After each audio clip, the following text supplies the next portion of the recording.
Hi guys! Welcome back to my vlog. And for today's video guys, samahan nyo akong mag-get ready with me. Plus, pupunta tayo sa school and hopefully makapunta tayo ngayon sa Atlas. Kasi nag-comment ako sa kanila kagabi dun sa post nila about dun sa paraffle nila. And nakalimutan kong mag-join dun sa paraffle nila. Kasi nagagandahan ako dun sa Tumblr nila and hindi ako nakapag-join. Pero comment ako sa kanila na ang bilis naman. Tapos nag-comment sila doon na na punta daw ako doon tomorrow kasi may surprise daw sila, which is nahihiwagaan ako kung ano ba yon. Meron ako kaklase na nagwo-work doon, 3 sila, and tambayan talaga namin yung pag may time kami, tumatambay kami doon, nagkwentuhan, ganon. Tapos naglalaro ng mga board games and tingnan natin kung makakapunta ako doon mamaya kung ano ba yung pa-surprise nila. And dahil nga dyan, may midterm exam tayo ngayon and medyo madugo-dugo yung subject na yon, mag-ayos tayo kahit papano para kahit wag naman sana wag naman sana bumagsak, maano pa din natin. Walang hindi kakayanin.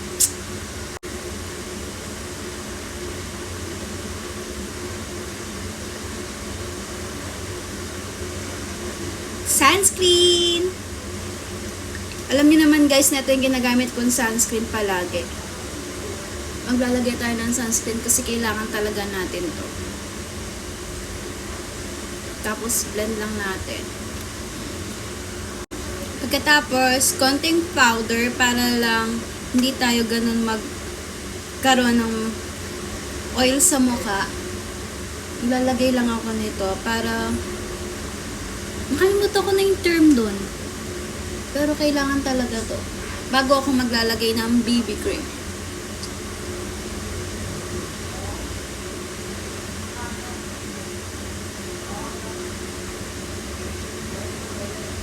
Kasi super pawisin talaga ng pagmumukha ko. Ano ba naman yan?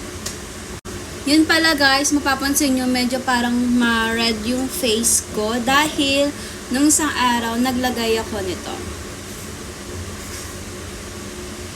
Di ko alam kung familiar kayo dito. Ito yung hydroquinone, tretinoin, baby face. So ito. Nag-apply ako nito siguro 2 times a month para lang ma-exfoliate yung face ko. And nakaka-help talaga siya ma-minimize yung mga acne ko. And na-exfoliate talaga ng malala yung face ko.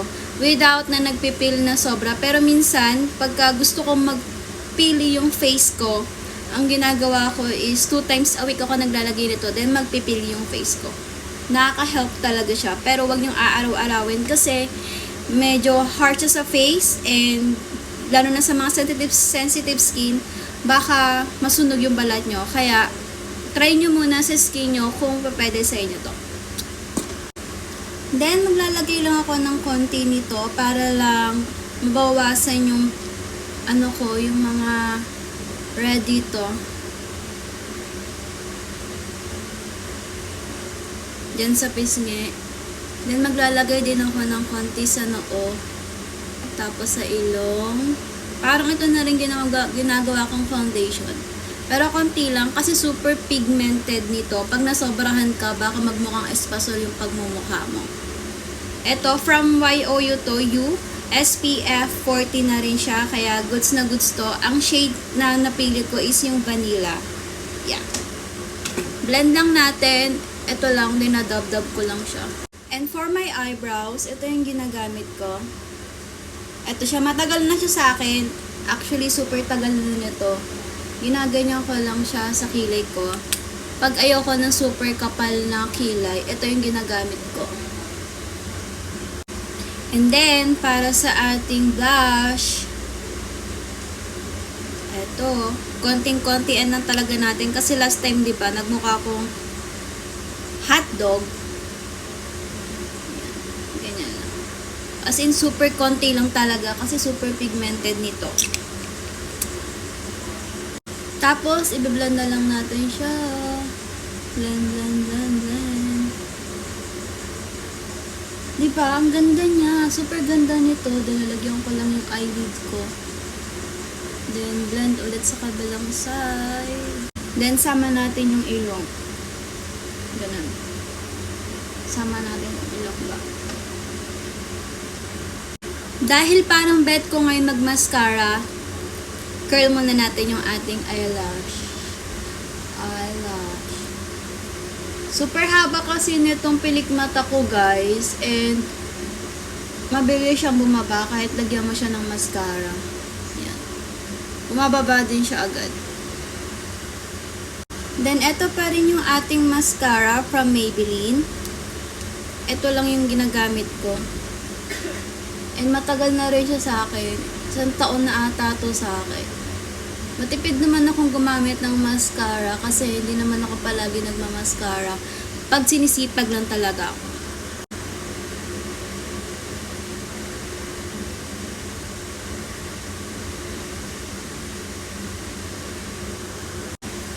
Then after niya, maglalagay lang ako ng konting highlighter. Ito yung highlighter ko. Para lang, ewan lang. Minsan kailangan mo din ito. Yan, tapos sa ilong. Tapos, dito. Hindi ako sure kasi hindi naman talaga ako magaling mag-makeup. Kung ano lang nakikita ko sa video yung ginagawa ko.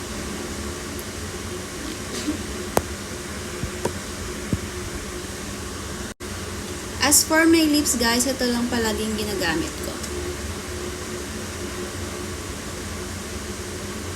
Kasi super chocolate talaga ng labi ko.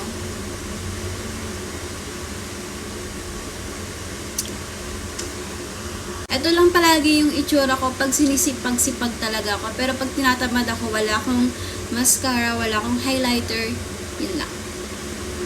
Then, magpapalit na ako ng damit. Di ko alam kung mag-uniform, baka magsisibilin ako.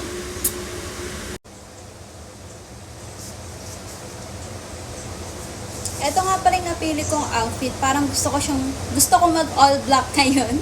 Hindi ko alam, pero gusto ko mag all black. Let's go. Then, ito yung napili kong gamitin bag. Hindi ko bet mag-pack bag. Ganyan. Parang tita-tita vibe muna tayo ngayon. Tapos, ito yung napili kong shoes. Sana papasunod na ng Lord. Most you tune in sa programa sa pag-uusapan sa tanghalian.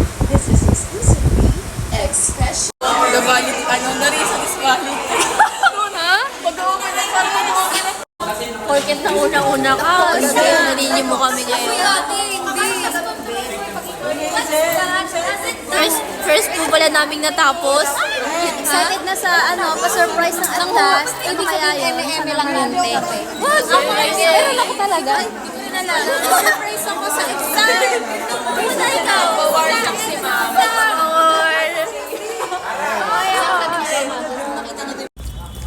Salakad lang.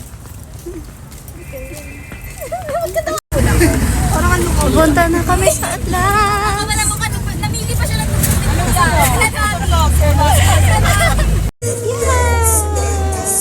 Amerikano, saan tayo? Sa Atlas!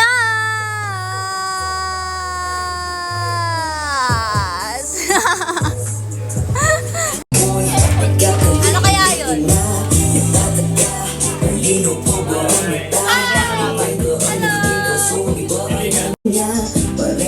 Wow!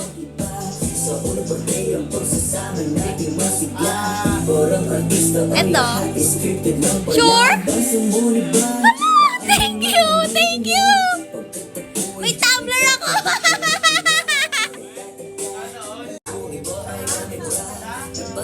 Thank